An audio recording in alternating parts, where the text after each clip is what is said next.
Itu nanti aja. Karena gue pengen Mbappe Ballon d'Or guys. Kalau gue berharap ada sisi nostalgianya ya pasti Prancis Argentina. Wah nostalgia mas dua. Buset deh beruntun terus males banget.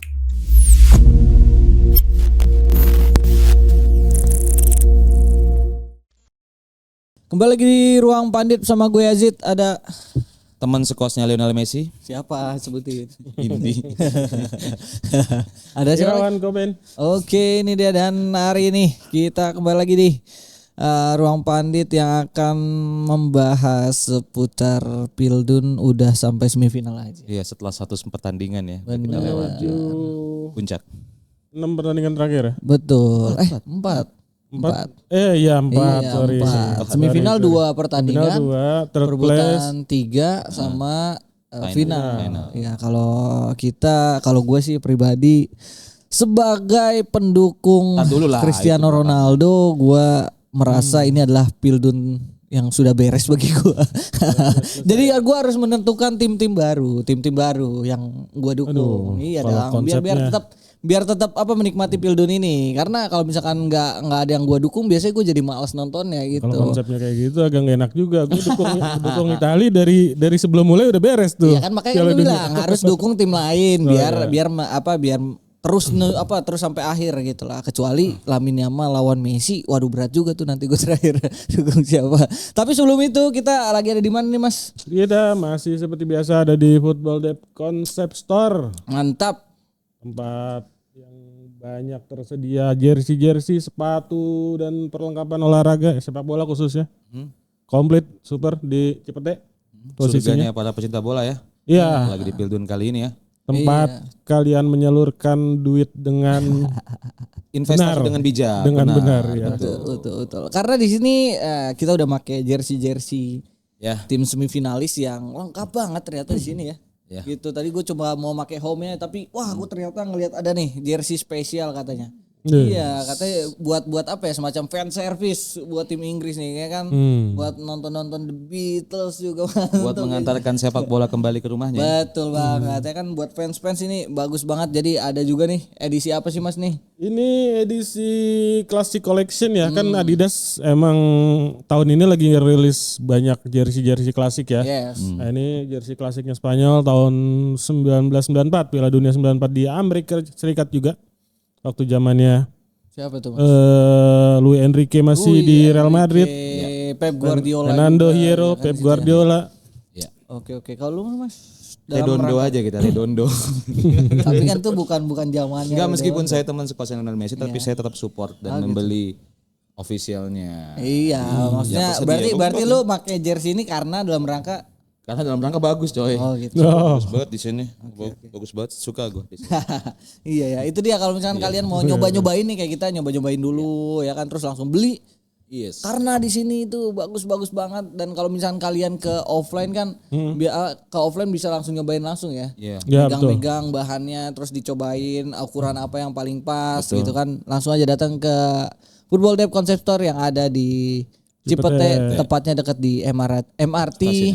Cipete Raya Tuku ya, Cipete Raya Tuku itu dekat banget. Jadi kalau misalkan Cuma 100 meter. iya cuma 100 meter, kalau misalkan kalian itu malas bawa motor, jadi naik aja tuh MRT ya kan, dekat MRT banget. turun, tanya aja ke orang sekitar. Kelihatan langsung. Iya, nggak Langsung usah kelihatan. nanya, sumpah langsung kelihatan karena ini salah satu store terbesar di Karena tinggi, ada 3 lantai ya. Iya. Jadi atasnya kelihatan dari itu.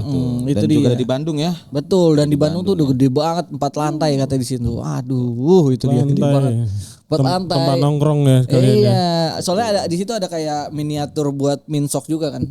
Apa minsoccer apa sih ya? Gawang kecil gitu kan buat nyobain sepatu futsal gitu. Oh, iya, Bisa banget tuh kesana tuh main-main yang di Bandung.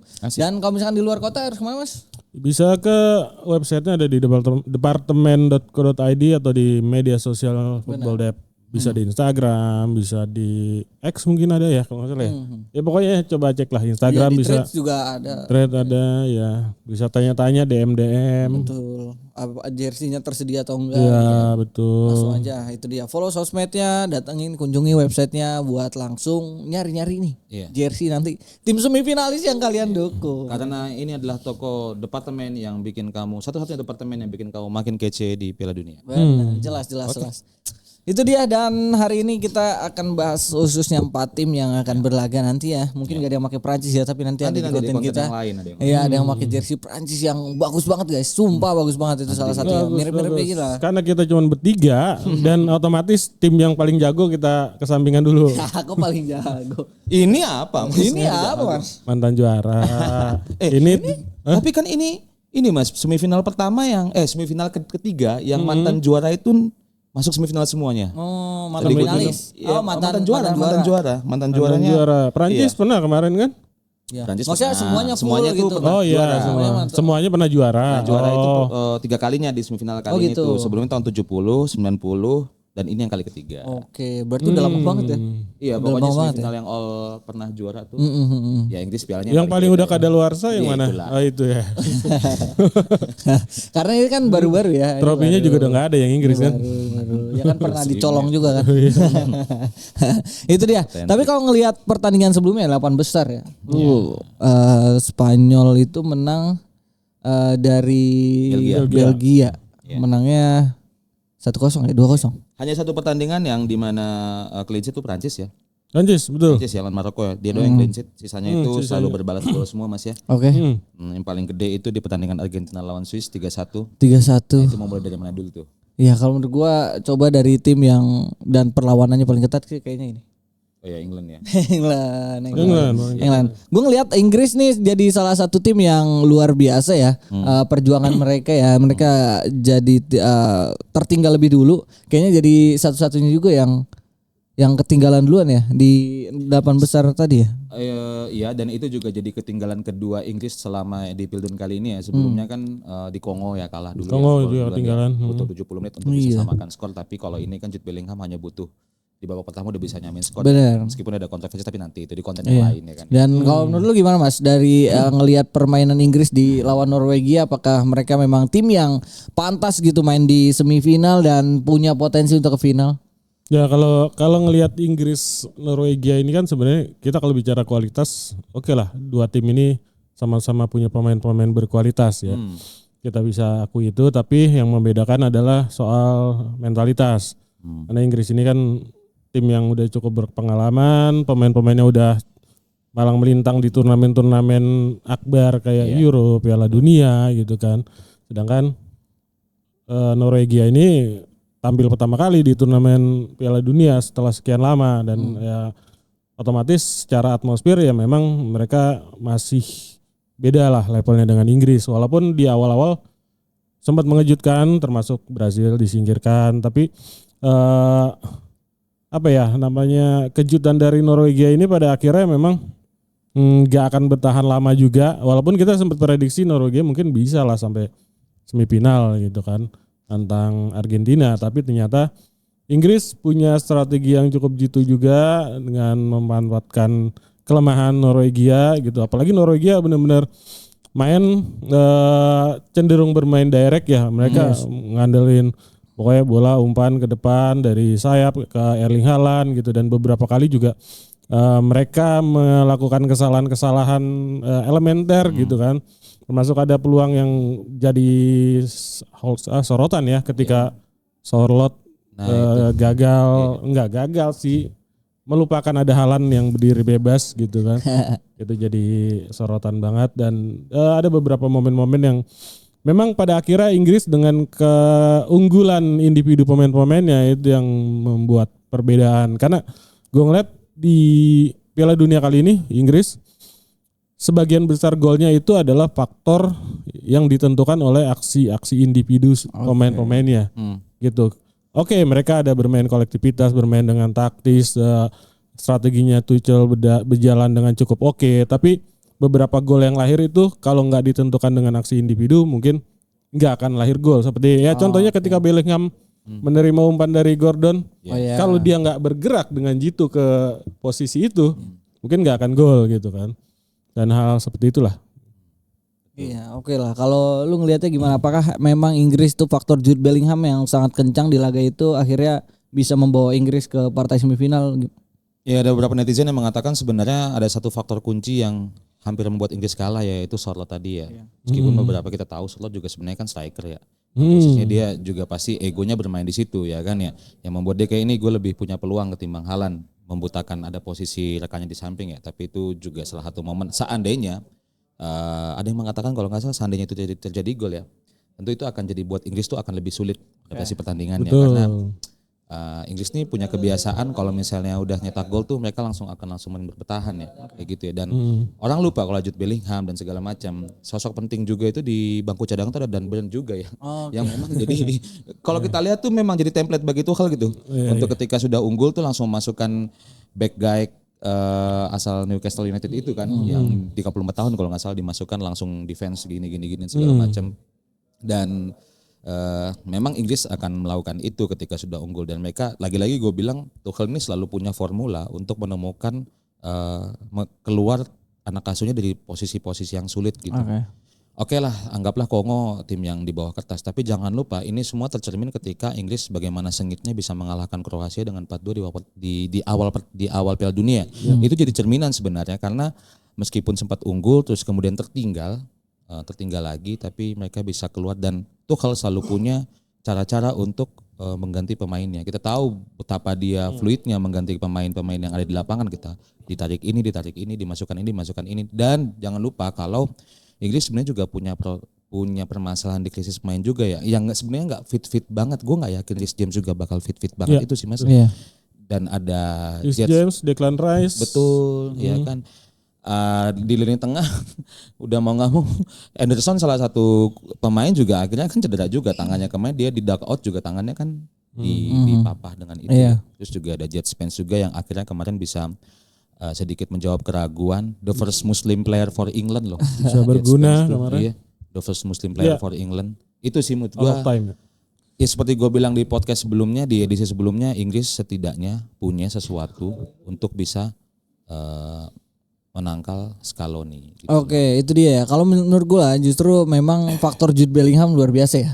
Itu udah hal lain lah. Jude Bellingham memang seperti kata Mas Irawan, beberapa gol Inggris itu selalu ujungnya tuh pasti dari aksi individual dan itu dari Jude Bellingham ya, 2 gol kemarin juga kan aksi individual dia. Sempat Kane yang tiba-tiba tendangan aneh 3 gol. Itu dong, makanya pas kemarin itu Jude Bellingham itu yang paling kelihatan memang cara dia. Gua ngeliatnya memang Tuchel nih udah kayak minta sebuah petuah dari Ancelotti. Gimana sih cara lu make Bellingham gitu tahun 2024 sampai bisa dia tuh produktif banget. Nah itu, dan gue ngelihat memang cara Tuchel untuk mengadopsi taktik dari Ancelotti itu luar biasa ya. Apalagi kan di Inggris ada Kane, striker yang dia juga mirip-mirip Benzema gitu ya. Bisa turun ke belakang, bisa melebar ke samping. Jadi bikin Jude Bellingham tuh lebih leluasa ada di kotak penalti. Dan itulah faktornya. Selain itu memang Tuchel ini patut lebih disorot, Bre. Karena pemilihan pemain dia. Ezri Konsa main di kanan, kemudian pergantian pemainnya ya kan. Declan Rice itu kalau misalkan dia mainin terus sampai akhir berpotensi kena kartu kuning dan nantinya jadi mungkin bisa akumulasi dan nantinya. untungnya di pertandingan itu cuma ada 1 kartu kuning kan yang dikeluarkan oleh Clement Turpin itu juga di babak extra time babak kedua tuh oleh pemain Norwegia. Itu tuh Bellingham lebih diporsir lagi, akhirnya langsung diganti kan, habis ngolin 2 langsung diganti gitu. Dan itulah gue luar biasa ya, maksudnya Tuchel nih pergantiannya apalagi Jet Spence. Kita siapa sih yang gak ngeraguin Jet Spence? Jangankan kita gitu, pasti mantan pemain, mantan pelatih semuanya pasti meragukan Jet Spence. Tapi ternyata Tuchel punya ide buat dia gitu. Dia bisa main di kanan, bisa main di kiri, bahkan dia beberapa kali kan ngasih ancaman kan, hampir penalti tuh dari dia. Tapi menariknya juga di babak akhir babak kedua itu juga sebenarnya kan Tuchel malah pressing loh. Sadar nggak itu pressing banget tuh dengan pemain-pemain yang segar itu, dia malah melakukan pressing ketat loh. Yang dimana Solbakken ya udah kehabisan juga, pemain juga udah. Dan akhirnya ya sudah Inggris mampu meredam Haaland ya, memang tempat dia nyari beras juga akhirnya yang membuat dia akhirnya berhenti. Iya. Dan yang orang banyak sorot ya Mas tentang si Alexander Sørloth. Gue ngelihatnya justru ini adalah sebuah kreasi dan aksi defensif yang luar biasa juga dari John Stones, yang walaupun kita tetap mengkritisi Sørloth ya, karena mau bagaimanapun dia main di level dunia, dia pemain bukan bukan level pemain mediocre juga sebenarnya kan. Ya, Di Atletico beberapa aja. kali dia menentukan juga. Jadi orang-orang pasti mengkritisi dia soal decision making dia yang justru malah dia bawa ke depan gitu. Tapi harus disorot juga tuh aksi defensifnya John Stones yang di kesempatan itu dia enggak langsung ngepres. Dia bayangin aja, Bayanginnya bayangin juga aja. pas banget gitu. Nutup ke arah passing ke Haaland, juga arah larinya Sorloth. Jadi positioningnya itu pas. Dan Sorloth juga ngomong ternyata terakhir dia udah memberikan pernyataan, kenapa lu nggak ngoper kan gitu. Pasti orang-orang, gue juga udah nge-tweet tuh berapa kali. Nih kita butuh penjelasan nih dari Sorloth kenapa nih di momen ini. Tapi penjelasan Sorloth ya percaya nggak percaya, dia di situ sebenarnya udah ngelihat Haaland satu, dan yang kedua ide dia pertama kali adalah ngoper Haaland. Tapi dia coba sentuhan pertama dia itu jelek. Yang kedua yang kemudian si Stones udah nutup jalur passing dia. Makanya mau gak mau pilihan dia adalah ngebawa terus buat ngelihat celah buat passing ke Haaland nih. Karena ide pertama dia tetap passing ke Haaland. Tapi makin lama dibawa makin ketutup aksesnya. Karena Declan Rice juga udah mulai lari kan ke belakang. Nah karena dia udah kehabisan ide buat ngoper Haaland, makanya dieksekusi sendiri. Nah itu pernyataannya Sorloth. Berarti first touch-nya itu adalah kunci di Nah momen itu dia ya. ngomongnya sentuhan kunci. pertamanya jelek, terus dia ngerasanya jadi akses passingnya udah ketutup. Mungkin beda gitu. cerita kalau yang menerima bola itu Nusa atau Oscar Bob Iya, atau Odegaard, Odegaard, ya kan? Gitu. Jadi mungkin bisa make one touch langsung passing gitu sentuhan pertamanya kan. Kalau gelandang-gelandang, winger-winger yang emang punya prinsip passing first gitu. Jadi dia akan ngoper. Nah, kalau ini kan udah sama dia striker, ya kan? Biasanya finishing, sentuhan pertamanya jelek, aksesnya ketutup. Jadi kita nggak bisa langsung nginin Sorloth juga, walaupun tetap dikritisi lah decision making dia di momen itu jelek banget gitu, terlambat banget buat ngoper ke Haaland. Tapi dia udah ngasih banget lagi sebenarnya sebagai pemain profesional kayak gitu, first touch-nya harus lebih bagus sebenarnya. Iya, itu dia.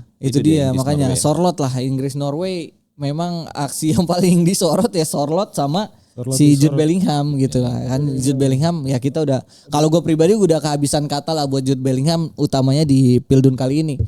Dia masalahnya nggak cuma terlibat di fase ofensif dan produktivitas gol-gol Inggris, tapi dia juga kalau dikasih main 90 menit atau 120 menit dia tuh lari mas, dia lari kemanapun dia lari. Ya meskipun di akhir ada sedikit perdebatan dengan Tuchel, tapi everything is okay kayaknya. Nah iya itu lu menurut lu gimana mas soal perdebatan, lihat gak mas yang Tuchel sama Jude Bellingham? Ya gue sempat baca sih di media sosial yang ada intrik-intrik antara dua orang itu gara-gara ini ya kok dari komentarnya Tuchel kan yang akhirnya direspon Bellingham. Ya gue ngeliat sih sebenarnya nggak ada masalah. Ini kan karakteristik sepak bola Jerman kan memang open minded ya, sangat terbuka kan, mirip dengan Belanda gitu. Kalau ngomong keras ya keras gitu kan. Dan itu dilakukan Tuchel gitu, self criticism lah ibaratnya, kritik terhadap diri sendiri gitu, dan ternyata itu yang nggak diterima Bellingham gitu. Padahal sebenarnya kan logikanya Bellingham harusnya udah tahu lah kultur Jerman tuh kayak gimana gitu kan. Cuman ya dinamika itu ya pasti ada muncul lah di momen-momen krusial kayak Piala Dunia kayak gini lah. Jadi enggak gorengan. Tapi menurut lu aman gak tim? Aman aja. Oke. Tapi gue kok ralat, menurut gue Tuchel bukan Don Carlo. Oke. Some Allardyce 2.0 atau Tuan Turis 2.0 aja menurut Iya, kayak gitu. gue nggak nyamain juga sama Don Carlo. Mungkin dia cuman ngelihat aja cara Don Carlo make Jude Bellingham di Madrid nomor 10. Bellingham gimana sih cara kerjanya ketika dia main di nomor 10, karena 2 musim terakhir ini kan nggak works gitu. Bellingham main duet sama Mbappe sama Vini gitu kan, kombinasinya nggak pas. Makanya mungkin Tuchel juga ngelihat waktu 2024 gitu. sebelum Mbappe masuk ya? Iya, sebelum Mbappe masuk tuh Bellingham aktif banget di dalam kotak penalti. Makanya itu mungkin yang coba di akurasi sama Tuchel tuh diterapkan di Inggris edisi Pildun kali ini tuh.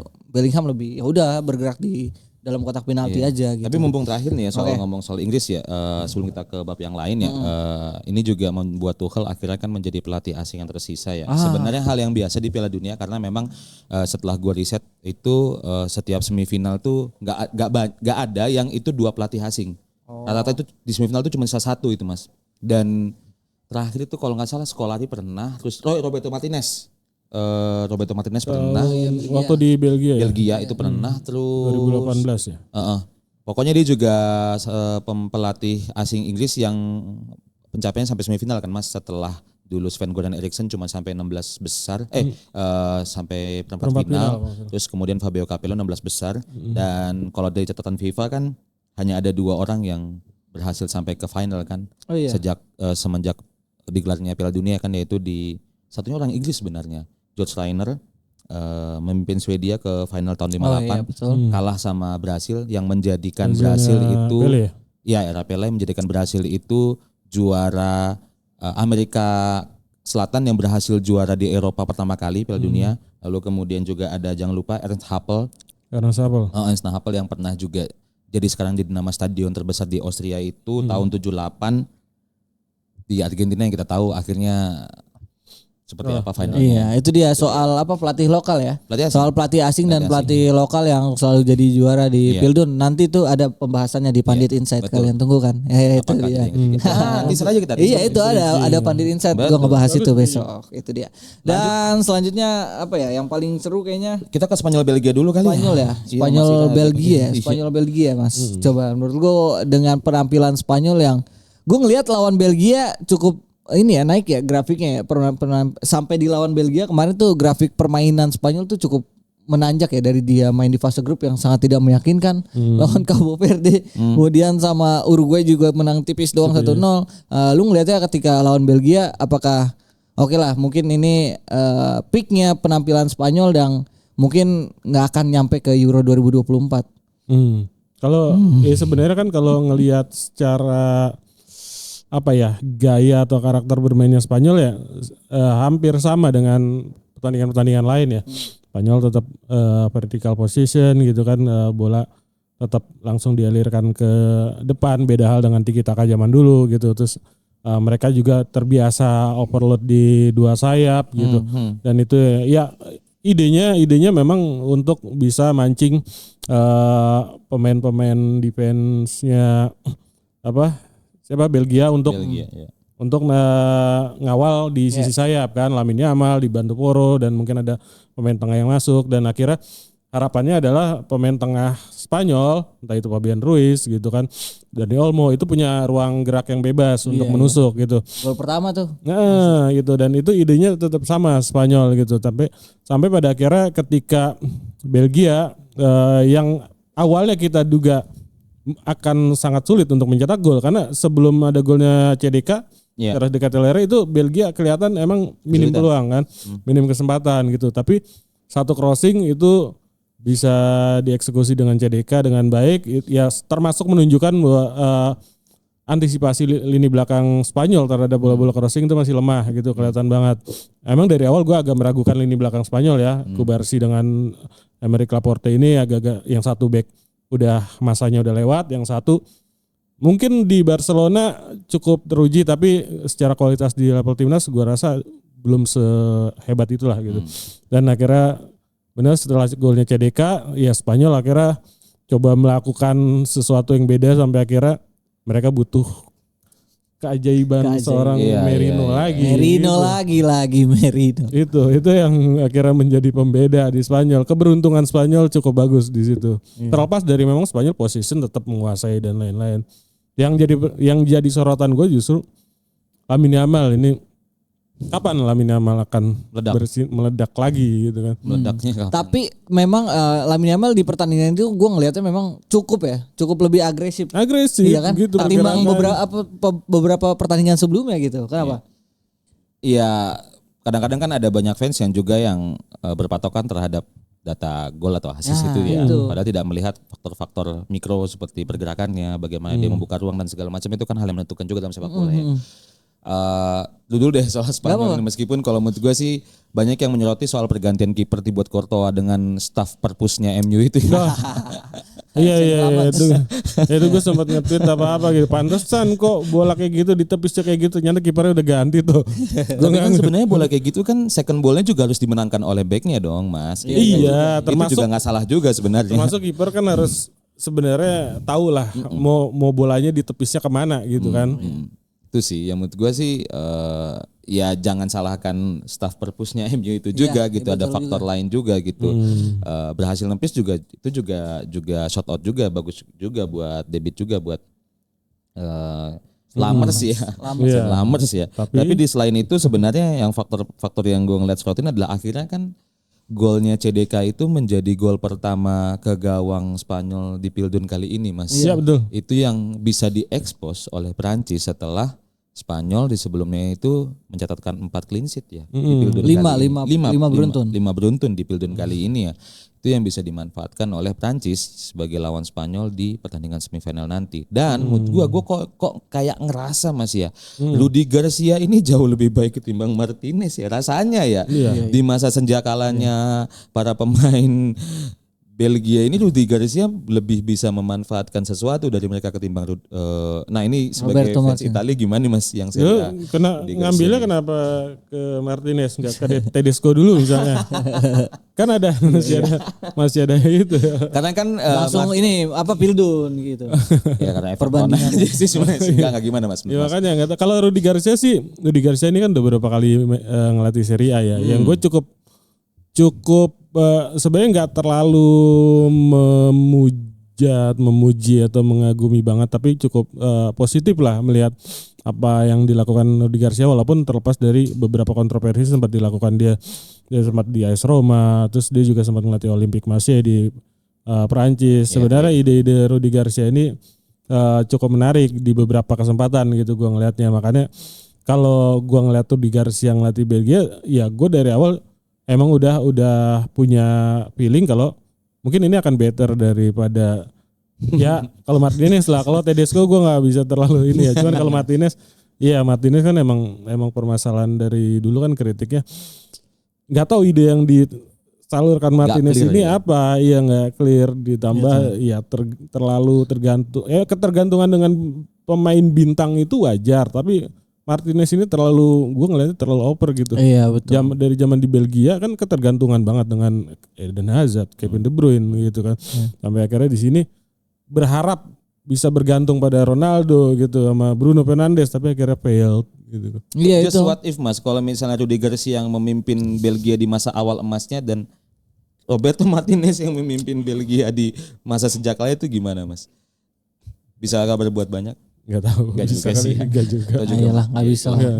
Kalau what if berat juga sih. What if terlalu liar. Iya makanya sebenarnya apresiasi juga ya. Iya Rudi Garcia memang walaupun di awal-awal Belgia tuh jadi tim yang menurut gue susah banget ya buat nyetak gol, sampai harus masukin Lukaku terus, sampai gue bertanya-tanya juga nih Catelere yang maksudnya ngapain sih taruh di striker terus gitu kan. Bahkan yang reseknya adalah 45 menit doang dia main gitu. Babak kedua langsung diganti gitu. Maksud gua ya udah kasih dulu lah kesempatan gitu sampai dia menit akhir kayak apa gimana mumpung masih fase grup. Bingung banget udah kayak gitu masih dimainin lagi di babak gugur kan. Ternyata akhirnya kelihatan lah. Selain dijawab sama ya Catelere-nya menjawab. Gue cuman mempertanyakan si Rudi Garcia-nya doang. Lu udah masang dia dari awal tapi maininnya cuma 45 menit doang gitu kan. Artinya nggak banyak kesempatan buat dia menunjukkan juga gitu. Makanya cuman udah dijawab dari dia pas lawan Amerika, terus jadi pemain pertama juga yang nyetak gol ke gawang Spanyol. Artinya pemain ini punya kualitas walaupun itu bukan posisi naturalnya dia gitu. Ya selain itu memang Rudi Garcia cukup bagus menurut gua buat Belgia. Cuman gue menantikan ya kira-kira Belgia nih akan kedapatan lagi kayak durian runtuh dari generasi emas lainnya gitu nanti ya, karena ini kan benar-benar jadi penampilan terakhir ya, penampilan terakhir dari generasi emasnya Belgia yang Kevin De Bruyne sama Courtois. Iya. Udah itu Axel Witsel yang ngukur lapangan Trossard jarang dipakai. Iya. Trossard udah tua juga, kayaknya udah Pildun terakhirnya juga kan ini Trossard, kemudian ada siapa Tillman sih nantinya. Udah enggak lah, Yuri Tillman saya udah 32, entar 36. Waduh berat banget. Generasinya Doku, CDK, Luka Bakio. Iya paling Jeremy Doku, Luka Bakio, Dodi Luka Bakio. Tapi yang bagus juga sih itu Luka Bakio. Tapi ya itulah buat Belgia. Tapi buat Spanyol menurut gua memang ada perubahan ya dari Euro 2024 ketika mereka mengutamakan dominasi permainan, mereka mengutamakan kreativitas dari kedua sayap mereka, sangat eksplosif saat itu. Terus mereka juga punya lini tengah yang punya determinasi dan dominasi penguasaan bola luar biasa tuh waktu Euro 2024. Tapi perbedaannya di sini adalah mereka tetap dominan dengan penguasaan bola, tapi mereka nggak bisa terlalu mengandalkan sayap mereka karena Lamine Yamal kan baru kemarin nih ternyata tiba-tiba naiknya, sementara di sayap kiri Alex Baena masih belum cukup untuk menggantikan Nico Williams menurut gue, tapi Nico Williamsnya juga lagi cedera, jadi mau nggak mau Alex Baena juga yang main gitu.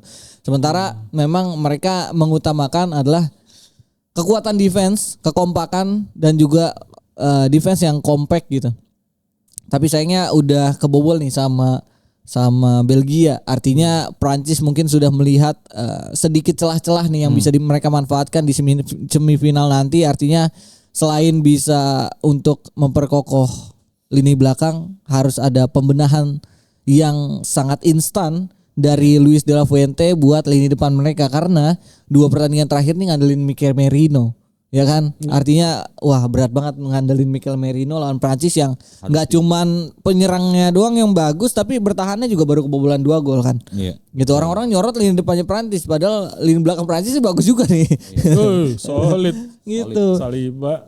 Saliba, gantian Konate atau Upamecano ya. Iya itu dia makanya coba ya Spanyol itu dia. Sekarang kita ke Prancis Maroko yang gue cukup terkejut Maroko bisa bisa menahan Prancis babak pertama.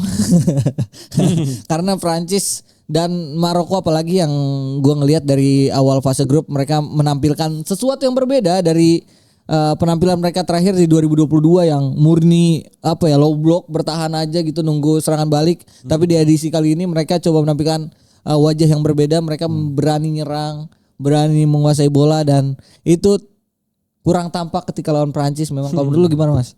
Ya kalau di pertandingan Maroko lawan Prancis emang idenya Maroko ya bermain tetap dengan antara medium to low block ya. Bermain dengan bertahan, bahkan dalam skema bertahan mereka bisa menumpuk 5 pemain di lini belakang gitu, dan kelihatan dari ketika mereka mainin Brahim Diaz di depan sendiri, walaupun sebenarnya kan opsi ketika Ismail Saibari nggak main ada Sofyan Rahimi ya, walaupun Sofyan Rahimi juga mungkin rencananya akan dijadikan super sub seperti biasa, sama seperti ketika kemarin nyetak gol di pertandingan sebelumnya.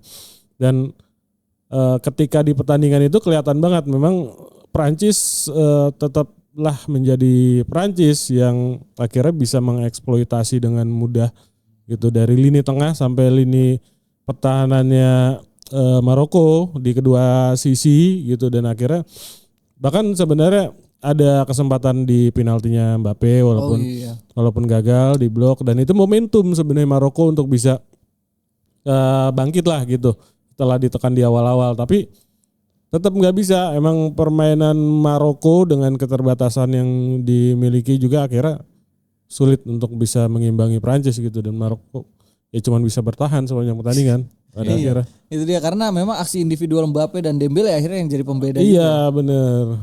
Itu dia. Mbappe buset golnya luar biasa. Iya. Dari sisi kiri waktu itu gua pas nonton juga agak-agak nggak percaya karena sebenarnya angle dia buat nembak tuh udah ketutup gitu. Sama Diop. Sama Issa Diop yang tadi ya ini terus langsung nutup. Tadi yang ngasih ruang terus langsung nutup gitu, badannya langsung didempetin gini. Tapi ternyata Mbappe masih bisa kayak punya angle sendiri gitu dari mata dia ngelihat ada sisi kirinya Bono yang bisa dia expose, dan bener aja dia shoot ke situ dan tepat gitu.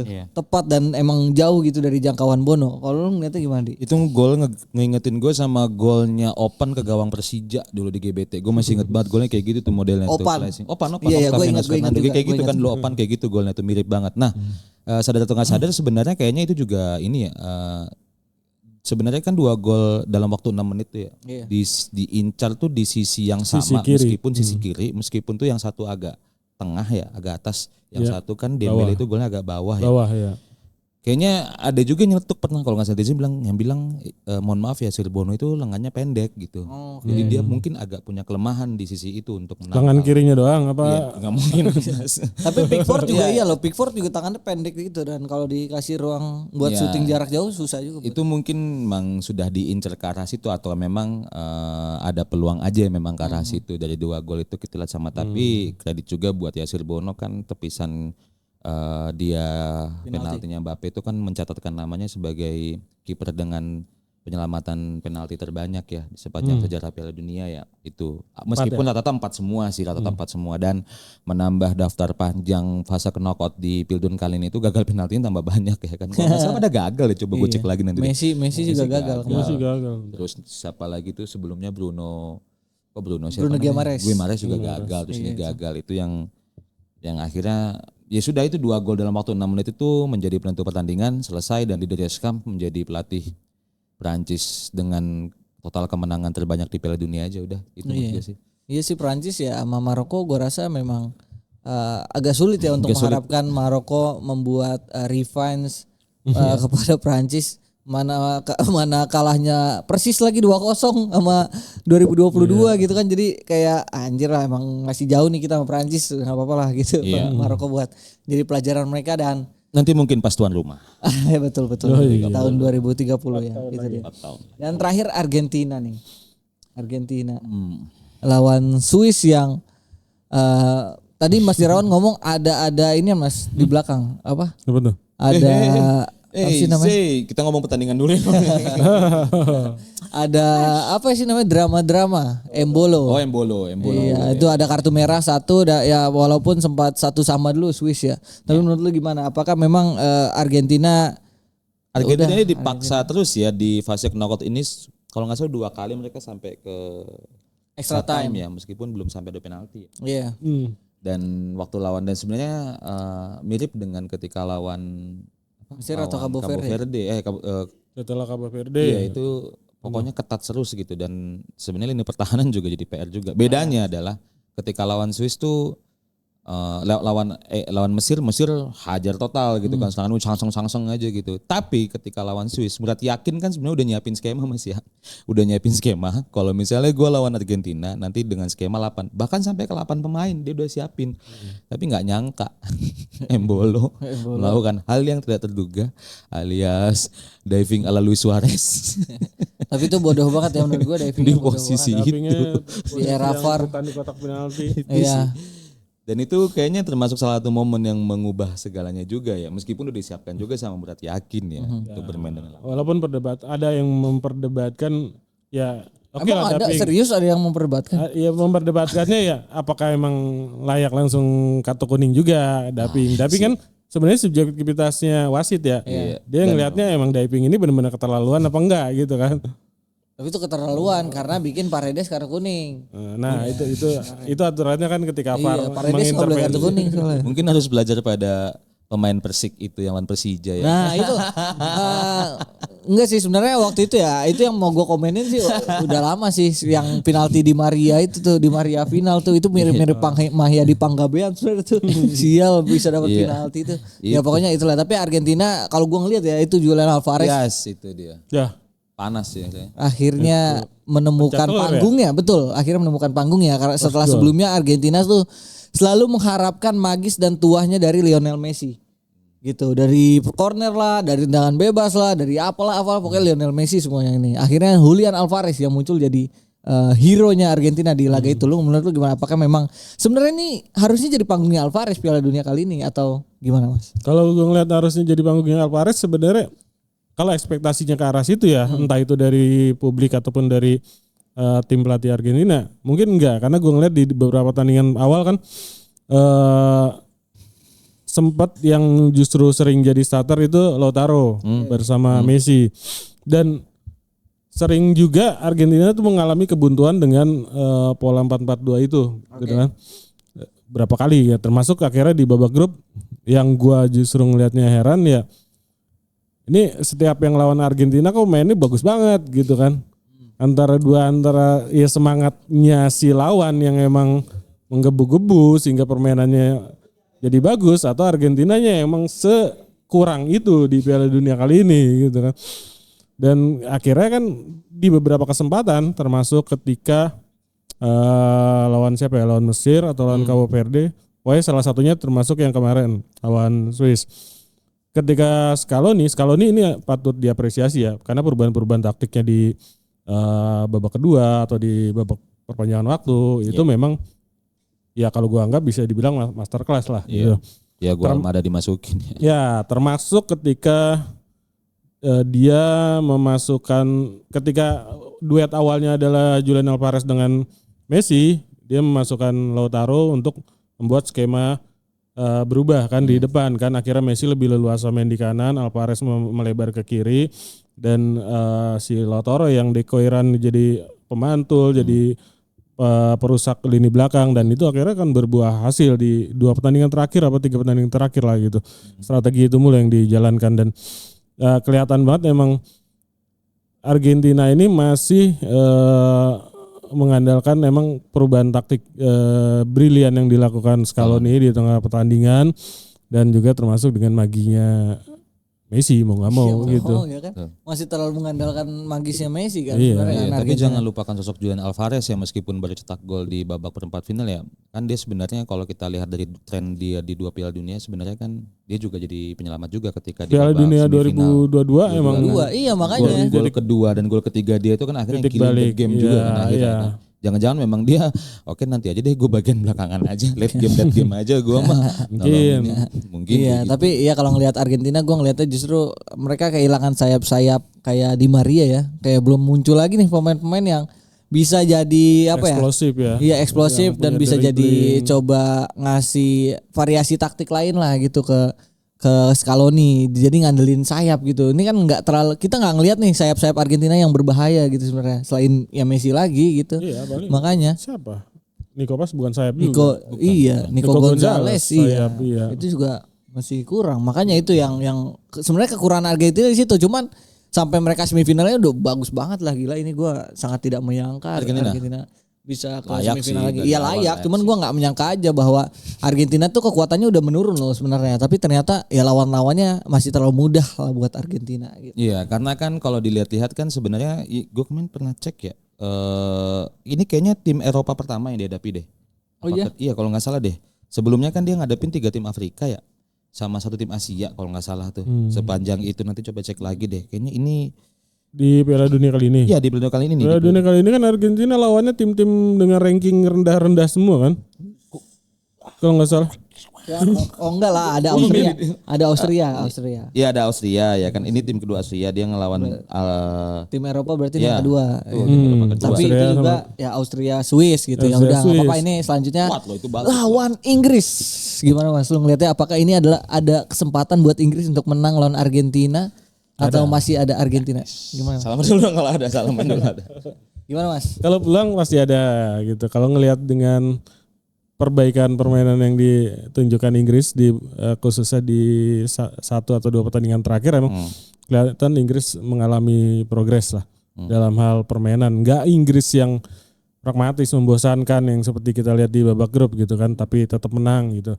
Dan sekarang Inggris bermain dengan cukup menghibur dan cukup bisa menguasai permainan dan akhirnya tetap menang gitu, walaupun ada ya kayak gue bilang tadi beberapa penentunya itu adalah kekuatan individu dari pemain-pemainnya yang akhirnya jadi penentu permainan. Dan lawan Argentina sebenarnya ini apa ya, kita ngeliat kalau dari segi Udah nggak bola lagi sih. iya, Udah nggak kalau bola dari lagi segi sih. kita agak kesampingan taktik ini dua pelatih yang cukup oke ya. Terutama dalam hal perubahan taktik di tengah laga ini. Tuchel sama Scaloni ini kan terlihat di beberapa pertandingan di Piala Dunia ini cukup brilian lah dalam perubahan-perubahan yang dilakukan gitu. Tapi Argentina Inggris ini sisi psikologis, sisi historisnya ini cukup kuat juga gitu kan. Gimana Mas? Ya kalau kita bicara mungkin kalau ngomongin historis ya banyak pihak yang ya itu biarin lah, nggak ada hubungannya dengan sekarang. Tapi kan secara historis banyak hal yang kontroversi, polemik, intrik dan lain-lain. Gol tangan Tuhan Maradona, terus kartu merah David Beckham gara-gara ulahnya di Simeone gitu. Dan membuktikan kalau memang Pipeza Criolanya Argentina bekerja dengan baik ketika menghadapi Inggris gitu kan. Bahkan ya termasuk di luar lapangan gimana media-media ini mungkin sekarang nggak terlalu ya, tapi dulu sering banget mengangkat isu-isu paklawan war gitu, dan pokoknya perebutan Malvinas ini dengan dia jadi bumbu pertemuan Inggris dan Argentina. Memang ya keduanya ya salah satu inilah rival yang memang Kayaknya dinantikan. iya rival di Pildun tuh dua ini kayaknya. Sebenarnya ya, iya kayaknya. Ya bisa dibilang kalau kita bicara Brazil Argentina ya itu kan kontinental ya di wilayahnya mereka gitu. Inggris Jerman kan sebenarnya nggak ngakuin, tapi gue ngomong taktik dulu ya. Soal taktik sebenarnya ini dua pelatih yang sebenarnya saling ngincer gol cepat sebenarnya. Ya, karena kalau misalnya kita tahu sepanjang sejarah bukan di Pildun kali ini tuh dari beberapa pertandingan 1 2 3 4 5 6 ya. 1 2 3 4 5 6 itu kan 5 pertandingan Argentina selalu bisa cetak gol di babak pertama ya kan. Dan 5 gol itu di babak pertama itu selalu menentukan hasil akhirnya seperti apa, menang lah Argentina gitu kan. Hanya 1 kali mereka kebobolan di babak pertama itu dan tidak mencetak gol ketika menghadapi Mesir. Itu bukan kita bisa lihat sebagai suatu kebetulan ketika ada rentetan seperti itu ya. Sedangkan di Inggris kita tahu ketika Inggris berhasil cetak gol, maka langsung Tuchel melakukan pergantian yang membuat Inggris lebih nyaman dalam bertahan gitu kan dan melakukan serangan balik. Itu dua tipikal pelatih yang kita tahu akan bertemu di semifinal. Tapi kenapa gue bilang Inggris jauh lebih akan sengit ketimbang sepakat dengan Mas Ira kalau misalnya faktor non footballnya lebih berpengaruh, karena bagi gue kalau misalnya Norwegia yang melaju ke semifinal kalau kalah ya sudah gitu kayak fairy tale stories aja beres gitu dah, orang apresiasi gitu. Tapi ini semua menurut pertandingan ini kita tahu media Argentina juga besar juga gitu kan, ada banyak juga dan media Inggris juga tahu sendiri. Apalagi Inggris. Ada satu titik momen tidak beres saja di lapangan. Goreng. Wah, berat itu. Nggak selesai itu sih menurut gue yang akan, menurut gue narasinya akan jauh panjang bahkan setelah pertandingan sih, apalagi di sebelum kita pernah ngepost kalau nggak salah ketika Argentina menang di babak apa gitu, fansnya kan udah taunting tuh, kalau kamu bukan pendukung, kalau seorang Inggris jangan tepuk tangan apa gitu kan ya. Dan kemarin juga sudah sempat ada bentrokan fisik juga kan antara pendukung Argentina dan pendukung tribun ya Inggris kan, dan itu bumbu-bumbu yang menurut gue akhirnya kita mengetahui oke, ini sesuatu yang besar di Piala Dunia kali ini, yang ketika sebelum Piala Dunia orang bilang senyap, tak ada apa-apa dan segala macam. Di sini nih udah mulai nemu-nemu. Ini udah di luar sepak bola juga akan secara politik apa segala macamnya bermain juga nih. Historis segala macam, tapi ya kalau gua ngelihat Inggris masih akan bertumpu sama Jude Bellingham ya. Pergerakan tanpa bola Jude Bellingham nih yang akan dirasakan oleh back Argentina yang sebelumnya mereka tidak rasakan. Karena lawan-lawan sebelumnya kan kalau dibandingin Inggris kan jauh lah ya gitu kan. Dan pergerakan off ball movementnya dari Jude Bellingham nih akan sangat menyulitkan backnya Argentina. Walaupun pastinya kalau nih udah pasti punya antitesis dan kontra strateginya, karena kan Jude Bellingham udah terlalu senyala itu kan di Piala Dunia ini. Kalau misalkan Scaloni nggak menyiapkan kontranya itu kan bahaya banget kan. Jadi gua rasa selain Jude dibutuhkan dua sayapnya Inggris nih tampil brilian, karena itu sebenarnya yang bisa dieksploitasi dari Argentina gitu. Kedua sayap mereka tuh nggak sedominan itu gitu loh. Molina sama Tagliafico. Iya. Dihajar sama, makanya gue bilang kalau gue ngomong soal prediksi pemain, kayaknya Jet Spence akan bisa mungkin punya. Tapi kalau duelnya nanti sama Messi berat juga Jet Spence mungkin ya. Mungkin ini memang jadi ininya Tuchel juga ya, PR-nya Tuchel ya. Mungkin jangan terpancing intinya. Iya, mungkin nih dia akan coba menugaskan Elliot Anderson lagi. Mirip-mirip dengan Anderson jagain Haaland tuh sampai dipeluk-peluk, sampai mau dibanting dan tuh si Anderson. Belum masalah kartu juga aman juga sih. Iya, makanya nih kita lihat apakah si Elliot Anderson nih bisa melakukan tugas kotornya Inggris yang memang inilah yang kita harapkan, karena kan dari beberapa laga kan Argentina cukup kesulitan ya lawan tim-tim yang coba meladeni permainan keras mereka gitu kan, kayak Austria, Swiss juga, Mesir, Cabo Verde apalagi kan intensitasnya tinggi banget gitu. Jadi Elliot Anderson nih menurut gue punya peran nih. Dan Bukayo Saka menurut gue, karena Bukayo Saka juga bisa bermain dalam tanda kutip agak sedikit tapi licik, dia iya sih, cuman dia bisa loh, Bukayo Saka tuh bisa loh. Dia tuh enggak fit 100% maksudnya. Babak kedua Iya nanti. mungkin ya. Ya, tapi duel di lini tengah tuh makanya menarik tuh menurut gua. Declan Rice, Elliot Anderson sama siapa? McAllister. Paredes gitu kan, McAllister. Jadi ya menurut gua akan menarik banget pertandingan Argentina lawan Inggris ini, dan Elliot Anderson mungkin punya peran itu besar yang di sini. lapangan ya. Gua menurut gua ya. menurut gua Elliot Anderson nih dibutuhkan Mas lawan licik-licikannya Argentina tuh kita butuh pemain yang kayak gini nih sebenarnya. Pemain kotor, Cuman ya. agak bahaya karena biasanya wasit tuh Potensi. ngelihat banget. Udah ketemu. Wasitnya gue cek dulu ya. Wasitnya tuh ngelihat banget nih kalau tim lawan Argentina, wasitnya ngelihat banget nih gampang Emang kenapa, kartu Mas kuning. wasitnya, Mas? Nggak tahu kenapa gua kalau buat Argentina kayak Paredes saya susah banget kan dapat kartu kuning. Bahkan terakhir kartu kuning akhirnya direvisi jadi Embolo yang kartu kuning. Tapi keren, Ya, gua keren nggak apa-apa itu, cuman ya gua ngelihatnya memang Argentina lebih bisa main cerdik gitu ketimbang Inggris. sampai bisa kita anggap sekebal itu terhadap Iya. kartu kuning Iya gitu loh. kan. Iya loh. Waktu terakhir lawan Mesir itu 13 foulnya Argentina nggak ada yang kartu kuning. Berbanding Mesir yang 10 pelanggaran itu kartu kuningnya 3. Gitu loh. Inggris diunggulkan ternyata. Pasti menurut gua wajar aja ya Inggris diunggulkan, wajar kok menurut gua. Jadi ya itulah harus dibutuhkan pemain-pemain yang lebih cerdas main kotor nih. Elliot Anderson Ya, gua emang teknis dan taktis ini mungkin porsinya 50 sampai 40% lah gitu. Udah sentimen sih. Sisanya adalah intrik-intrik permainan licik, cerdik di lapangan gitu. Iya makanya kan itu dia. Dan ada tuh pernah ada yang bahas bahwa Inggris tuh kan kelasnya bangsawan banget gitu, bangsa yang Ya, menginin stylish gitu, orang-orang yang Oh iya, yang breakfasty gitu-gitu iya ya, gitu-gitu yang royal, beda Eropa gitu kan berbeda sama Highlander gitu ya. Amerika Selatan yang ya mereka tuh dari buruh, dari kaum miskin segala iya, macam. gitu kan. Inggris kan dari kalangan ada yang elit atau paling rendah itu kelas pekerja lah, kelas Banyak kan sebenarnya working class juga. Iya, working Inggris. class, iya. Working Pemain class bola juga sebenarnya iya. sebenarnya. tapi levelnya nggak semiskin orang-orang di Amerika Selatan gitu kan. Apalagi Argentina Brazil gitu kan yang kita Salahin tuh selalu PDB negara. Iya, itu. Iya sih. iya maksudnya kadang tuh itu tuh tercermin dari permainan di lapangan. Ada tuh orang yang bahas, gue lupa baca di mana itu, tapi artikel atletik kayak di atletik, tapi hal itu kadang memperjelas gitu dan terlihat gitu dari kultur negara segala macam itu terlihat di lapangan dari cara mereka bermain, cara mereka bersikap gitu di lapangan kayak gimana. Dan ya Argentina dengan Inggris kan kelihatan ketika ya dari latar belakang mereka yang udah kita sedikit jelaskan tadi ya sampai akhirnya mereka ngebentuk FA pada 1863 kalau nggak salah ya. Itu udah kelihatan arogansinya Inggris tuh kelihatan gimana FIFA tuh bahkan sama Inggris tuh ibaratnya dulu kayak selevel gitu. Oke.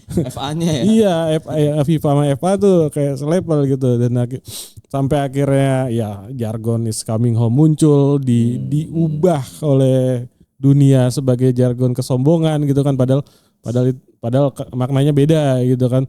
Sampai akhirnya ya udah Inggris dengan kick and rush-nya itu udah menunjukkan bahwa Inggris tuh beda karakter mainnya dengan kebanyakan negara-negara khususnya di Amerika Selatan gitu kan. Walaupun sebenarnya kalau kita ngomongin kick and rush ya itu permainan yang keras juga gitu yang biasa dimainin sama Eddie Howe. Iya gitu yang biasa yang terakhir kan Eddie Howe sekarang nih yang mainin sama Newcastle. Sampai akhirnya Inggris kan terbuka kan gitu.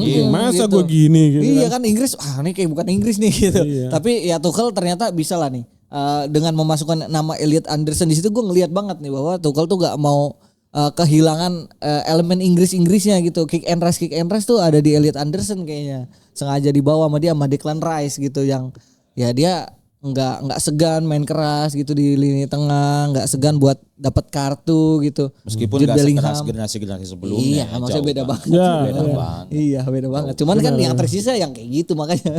Generasi Inggris dulu kan masa-masa kelam kan, masa-masa jahiliyah. Yang tersisa tuh makanya Elliot Anderson, Sean Longstaff yang gitu-gitu aja.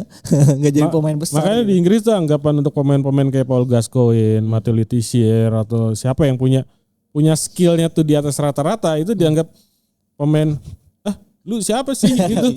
Bukan orang Inggris. Iya, pemain kayak gini bagi anggapan beberapa pelatih Inggris tuh lu nggak bakal punya etos kerja yang kita butuhkan. Iya, itu, lu nggak akan bisa mati-matian di lapangan seperti yang kita harapkan gitu. Lu nggak Inggris banget gitu. Makanya Eric Cantona tuh Inggris banget. Iya kan sebenarnya dia lebih Inggris bukan Prancis ya, dia harusnya Inggris ya. Eric Cantona. Oke, lanjut itulah ke soal Inggris dan Prancis soal Inggris dan Argentina yang nggak ada habisnya itu. Kayaknya Inggris sedikit kita unggulkan di sini. Ya, Inggris sedikit aja. Sedikit aja ya. 5-5-4-5 lah ya. Iya udah kangen mudik. Kalau adu penalti yang menang siapa tuh? Wah, Kalau adu penalti gue Argentina. Sumpah Argentina gue kalau adu penalti. Ya. Gue nggak ngelihat Bukayo Saka, Rashford. Ya elah. Iya, Saka punya trauma sendiri ya. Iya. Euro Iya. final. Sumpah berat banget. Di Inggris pasti bagi pemain ya. Itu pasti kepikiran sebelum mau nendang. Aduh nih, gue akan diberitain apa ya sama media nanti ya. Eze trauma final Liga Champions kemarin. Iya. Eze. Itu tuh makanya menurut gue kalau adu penalti kayaknya Argentina menang. Kalau adu penalti Iya, ya. kalau Oke. penalti. Makanya Inggris kalau mau menang harus cetak gol kemenangan sebelum ada Iya penalti. kayak kemarin lah Langsung minimal aja kayak 4-0 Bellingham. babak pertama. Waduh, ngeri kali. Tapi ya itulah kalau misalkan mau lawan Argentina harus skill the game langsung. Tidak ada yang menyangka 7-1 Jerman berhasil. Itu aja kuncinya. Oke, Ya kan, tidak ada yang menyangka. Kita udah lama banget. Lanjut ke pertandingan selanjutnya. Oke, pertandingan selanjutnya ada Perancis lawan Spanyol. Ini partai ulangan dari semifinal Nation League kalau nggak salah. Nation League dan semifinal Euro 2024. Gitu. Jadi ini udah beberapa kali ketemu, bahkan Lamine Yamal udah ngasih sombong, sesombong bahwa kalau ada tim yang harus ditakuti dan bisa menang lawan Prancis, itu gue. Ya, bukan, itu Spanyol, gitu kata Lamine Yamal. Gimana dulu peluang Spanyol lawan Prancis yang sebenarnya pasti lebih diunggulkan lagi. Sangat masuk akal ketika klaim Lamine Yamal itu muncul karena banyak juga yang beranggapan gitu. Siapa yang bisa menghentikan Prancis sekarang? Bukan Argentina. Argentina levelnya udah nggak di levelnya Prancis gitu. Bukan pula Inggris, tapi Spanyol. Sayangnya mereka udah ketemu di semifinal. Makanya ini akan jadi penentu bagaimana jalannya pertandingan final nanti. Kalau Prancis yang lolos akan seperti apa? Kalau Spanyol yang lolos akan seperti apa? Kalau ketemu Argentina atau Inggris gitu. Makanya kalau kita lihat memang pertemuan Spanyol Prancis ini sebenarnya kan kalau sepanjang kita menonton Piala Dunia 2026 mungkin kita akan lebih mengunggulkan Prancis dengan sebegitu menawannya Prancis bermain sepanjang turnamen. Tapi Spanyol ini nggak bisa dianggap remeh. Spanyol permainannya emang udah berubah dibanding ketika mereka juara Euro ada perubahan gitu kan. Lebih direct Mas ya. Lebih direct gitu, lebih vertikal bermainnya kan. Kalau sebelumnya itu masih tersisa apa ya, jiwa-jiwa tiki-takanya masih tersisa ya. Sejak gegen pressing hadir kali ya dihancurkan sekarang, oleh gegen pressing. sekarang Luis de la Fuente bermain lebih vertikal, lebih mengandalkan sayap gitu kan, serang counter pressing lalu jadi mungkin 3 sampai 5 detik ketika mereka kehilangan bola di daerah pertahanan lawan, mereka akan langsung counter pressing dan itu dilakukan di pertandingan sebelumnya. Dan permasalahannya adalah ketika dua sayapnya Spanyol ini nggak bekerja dengan efektif. Kemarin juga kan Alex Baena, Lamine Yamal ini Lamine Yamal berapa kali itu pun berkat aksi individu. Tapi kalau kombinasi dengan pemain temennya, Lamine Yamal agak kurang efektif di situ kan. Sampai akhirnya Oyarzabal berapa kali dapat peluang di depan, minim gitu. Butuh pemain dari lini kedua sampai akhirnya, dan itu memang salah satu strateginya juga Spanyol ketika overload di sisi sayap. Fabian Ruiz punya kesempatan untuk menusuk gitu, dan akhirnya di akhir juga Mikel Merino punya kemampuan itu juga, yang basicnya Mikel Merino juga kan pemain tengah gitu kan, dan itu sebenarnya yang dibutuhkan memang untuk menghadapi Prancis. Walaupun secara di atas kertas kelihatan mudah, tapi Prancis berbeda dengan yang lain. Mereka lini belakangnya udah sangat solid gitu. Saliba back terbaik dunia saat ini. Siapa yang bisa nandingin? Coba sebutin back terbaik dunia. Van Dijk udah lewat masanya. Udah lewat. Rudiger udah lewat masanya. Saat ini ya. Saat ini. Gabriel Magalhaes. Aduh. Yang kemarin diem doang. Lu ngeliat Gabriel tuh karena ya kalau nggak ada Saliba itu kombinasinya nggak jalan. Saliba tetap. Makanya ketika Real Madrid isunya ngambil Gabriel, gue bilang, lah kenapa nggak Saliba nanggung? Saliba lebih bagus daripada Gabriel. Gabriel unggul di bola atas, oke itu. Tapi ya lini belakangnya Prancis sesolid itulah, ditambah kombinasi tengahnya yang double pivot, entah itu yang main Rabiot sama Manu Kone ataupun Rabiot dengan Tchouaméni gitu, itu udah setangguh itu untuk memotong aliran bola-bola untuk memenangkan lini tengah ini. Iya, bahkan Prancis. Manu Kone itu terakhir dia dapat pujian dari Thierry Henry kalau nggak salah, jadi gelandang terbaiknya Prancis sekarang karena determinasi, dan mungkin Kone ini kan belum main di tim-tim besar ya. Jadi nama dia tuh nama dia tuh enggak apa, jadi enggak tersorot gitu, enggak tersorot banget ya. AS Roma AS Roma gitu. AS Roma kelas menengah sekarang. Iya. Cuman Iyalah nggak di Liga Champions gitu kan. Iya. Tapi iyalah maksudnya Morricone jadi nggak terlalu disorot namanya gitu ketika dia tampil bagus di Pildun. Wah ini siapa nih gitu kan akhirnya kayak gitu. Jadi tapi kalau menurut gimana Mas soal Perancis yang kalau gue pribadi ya, kalau misalkan ada momen yang paling pas untuk mengalahkan Spanyol dan saat yang tepat, ya inilah yang tepat untuk membalaskan dendam mereka di beberapa pertemuan terakhir menurut gue. Gue ngeliat dari ada yang lupa kesorot kalau sebenarnya itu ada 2 back sayap Prancis tuh yang sebenarnya selalu tampil line up kecuali ketika di pertandingan pembuka melawan Senegal ya mereka ya ada Julius Koundé dan Lucas Digne Digne. tak tergantikan ya di line up ya. Yang ini akan jadi penentu juga menghadapi tadi Mas Ira bilang soal sisi sayap yang lebih dimanfaatkan oleh De La Fuente di Spanyol kali ini Mas ya. Itu 2 memang terbukti tangguh ya selama gelaran Pildun kali ini yang memang juga jarang dapat sorotan. Orang selalu bilang lini tengah double pivotnya lini belakang tapi jangan lupakan peran 2 pemain ini gitu kan. Iya, makanya kan berapa kali tuh pertanyaan publik tuh kenapa enggak Theo Hernandez, kenapa Lucas Digne gitu kan.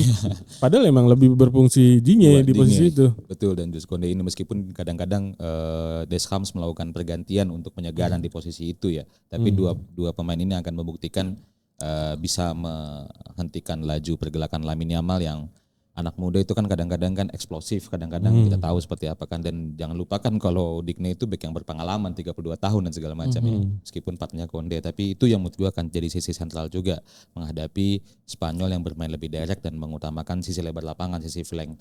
Gue ngerasa kalau pertandingan Prancis melawan Spanyol ini akan lebih boring ketimbang Inggris Argentina yang kayaknya akan lebih panas dan intensitasnya lebih seru, akan banyak bentrokan fisik di sana dan segala macam. Kayaknya di penalti justru akan terjadi di laga ini gitu kan, di antara Prancis lawan Spanyol yang kayaknya bakal ketat deh menurut gue. Sampai akhir tuh kayak bakal ketat deh. Ya pertandingan kayak gini biasanya nanti akan diselesaikan oleh aksi-aksi individual ya. Ya, biasanya gitu. Dan kesalahan-kesalahan kesalahan elementer benar. Apalagi kayaknya setelah kebobolan kemarin gue ngelihat ternyata memang ada semacam ruang-ruang yang bisa dieksploitasi sama pemain-pemain sayap Prancis nih. Walaupun sebenarnya kalau kita mikir kan kalau duel bola atas kayaknya Prancis agak kurang ya lini depannya. Crossing buat crossing mah agak kurang ya sebenarnya. Mbappe si bisa tuh Mbappe golin sundulan kayaknya jarang banget tuh. Agak lebih ke sini. Bisa kalau nggak ada yang ngawal, bisa. Tapi ya lawan Kubarsi kayaknya Mbappe udah sangat paham banget lah. Mbappe itu dia kelebihan Mbappe yang ada Kubarsi yang kayak gitu, Laporte yang udah lambat. Si bola daerah. Itu kayaknya akan kalau menurut gua kalaupun nggak nyampe penalti ya jelas milik Prancis. Ini udah kayak adu ego pelatih mood gue sih duel ini antara Deschamps melawan De La Fuente sih. Kayaknya ini benar-benar mereka akan pikirkan matang betul. Beda sama sebelah udah egonya udah lain lagi tuh, pertandingan Inggris Argentina itu udah beda lagi tuh. Tuchel sama Scaloni beda lagi. Tapi ini kayaknya benar-benar menentukan pelatih akan di sini. Ketika pelatih lebih menentukan, memang lebih menentukan, tentu pertandingan akan berjalan alot seperti kita akan bisa melihat pertandingan antara Ancelotti melawan Moriyasu Jepang Brasil. Karena gini, Deschamps nggak bisa serta merta bermain terbuka ya. Mereka pasti berhati-hati juga karena udah kalah di beberapa pertandingan terakhir lawan Spanyol gitu kan. Ya, artinya De La Fuente ini memegang kunci nih buat ngalahin Prancis nih gitu. Kalau misalkan Prancis nggak bisa dihentikan di sini, mau nggak mau kayak juara lagi. Mau nggak mau kayak juara lagi Prancis gitu. Mungkin gitu. Jadi ya inilah mungkin. Menurut lo gimana Mas? Siapa aja yang akan ke final? Pemain yang bakal ini dulu dong di Prancis Spanyol. Sok lo siapa? Gue ya. Gue kayaknya gue merasa kalau Oyarzabal sih kayaknya sih. Enggak. Gue merasa Spanyol yang ke final sih ini. Oke. Oyarzabal tuh gue mulai meragukan ketika kemarin dia nggak nyetak gol, karena polanya itu Oyarzabal adalah mandul nyetak gol, mandul nyetak gol. Kemarin harusnya pola dia nyetak gol, ngumpulin ultinya di situ. Enggak. Lihat dulu Mas. Ngelihat pola, siapa tahu nih kayaknya. Oke, lu Oyarzabal. Kayaknya. Enggak tahu ya. Karena ketat banget. Biasanya butuh ada pemain-pemain ngejinx kayak gitu tuh biasanya itu. Oke, lu siapa Mas? Dari Prancis lu nggak ada. Berarti lu Gue kayaknya Spanyol nih, kayaknya oke. Spanyol. Kalau dari Spanyol gue ngelihatnya Dani Olmo ini pemain yang mungkin kalau kita ngelihat Inggris punya Jude Bellingham, ya peran yang diemban di Spanyol ada Dani Olmo sebenarnya. Dani Olmo tuh yang peran gelandang nomor 10 tapi bukan playmaking gitu, Yes. bukan playmaker. Yang terbiasa harus mencari ruang, menafsir ruang, harus gimana caranya dia menusuk ke kotak penalti. Ya itu sebenarnya itu kalau emang bisa dua pemain sayap Spanyol memancing pemain Prancis melebar gitu. Daniel Mo harusnya punya harapan gitu untuk cari celah. Kalau dari Prancis The Dictator.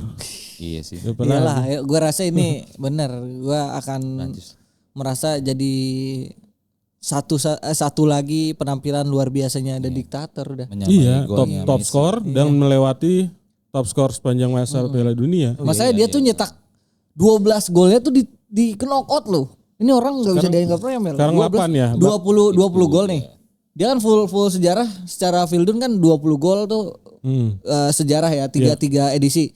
Nah, paling 12 gol ya itu tercipta di fase knockout. Fase knockout. Nah, Itu berarti cuma 8 yang di fase grup. Artinya nih orang makin berbahaya. Dan dia butuh cuma berapa edisi Pildun ya untuk Iya. bisa 3 doang. 3 doang. Tiga doang. nah bahkan bisa sampai 3 rekor top skor Sepanjang masa. sama rekor golnya Just Fontaine. Oh iya ya, yang 5 gol sama-sama lagi. Prancis juga ya. Ini 5 gol lagi. Itu menurut gua ini akan jadi master class gamenya Bape. Mbappe. Mau nggak mau. General Lawan Kubarsi. Ya seorang pelatih di Dede sampai membungkukkan badan. begini. Masalahnya gua ngelihat kurang sepadan aja. Di buat match apa ya? Buat match apa ya Kubarsi sama Pedro Porro gitu. Kecuali yang jadi Kukurea tuh ada di bek kanan. Nah, mungkin masih bisa dihentiin tuh si Mbappe. Nah, ini kan di kiri kan Mbappe operasinya di kiri ke tengah kan. Enggak di kanan. Jadi wah akan sulit nih buat menghentikan. Korela mah fokus sama Dembele aja udah susah. Iya. Nih Due nanti. ada info baru juga ternyata. Ngumpas di sini. Wasitnya Ivan Barton nih, Prancis Spain nih. Ivan Barton dari mana? Salah Honduras sama siapa itu Ivan Barton tuh. Sebelumnya udah pernah juga. Iya. Honduras deh Negara kalau nggak sana. salah. Iya, sama ini kita cari lagi ya. Kayaknya udah keluar nih wasitnya nih. Yang sebelah siapa nih? Oke, nanti sambil dicari ya teman-teman ya. Belum keluar soalnya tadi tuh yang Inggris belum keluar baru itu doang. Ya, belum. Ya, Nanti karena besok udah main. Kenapa tuh Ivan Barton ada apa? Enggak salah. Ya, gua kira mau ngasih insight lagi. Enggak, udah cukup lah. Oh, enggak. Oke lah itu dia guys. Jadi final siapa Mas?